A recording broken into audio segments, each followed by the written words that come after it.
Здравейте, тигри! Абе, спазвам карантината и съм решил малко пометаме тук въйцата. Метнал съм.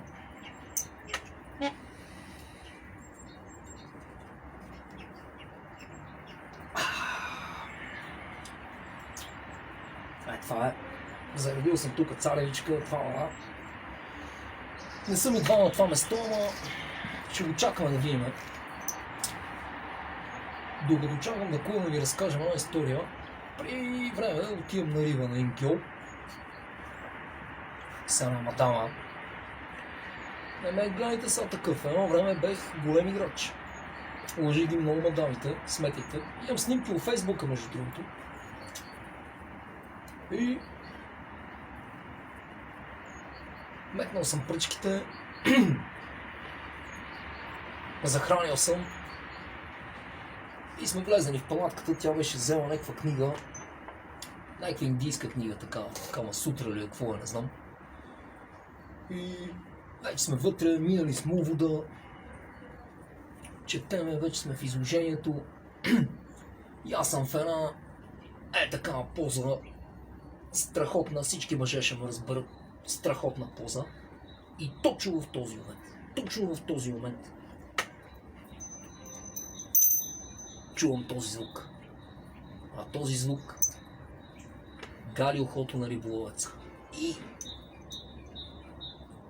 както съм застанал така, замръзвам. И викам момент. Напрягам ушите и в този момент се чува. И аз ставам, паника. Тръгвам рязко към въйцата. Макс се опитва нещо с как да ме спре. Викам, чакай, газ. Незнайно защо, не мога да разбера, още ми е трудно си го обясна. Бех покъси панталонки с боксек и те по някаква причина ми слезнали тук на глезените. И като се спанах, леле, цирк, паника, обаче лъзашком стигам до улицата, фащам дръжката, засичам. През това време от палатката се чуват едни такива изрази, които ми се струва, че не беха много любовни, ама няма сега да ви ги казвам, защото постоянно ще има пип, пип, пип.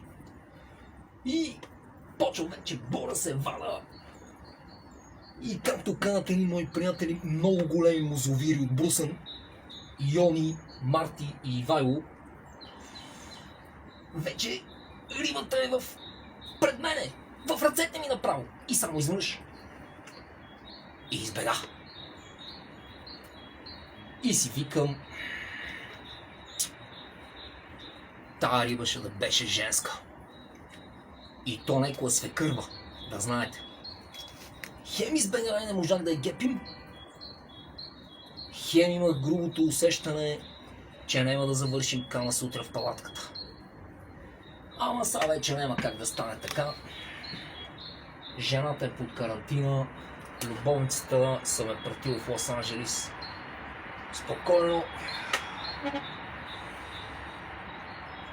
Така че на здраве, пазете се и мъже ходе. Да, брато, дай ми кеко.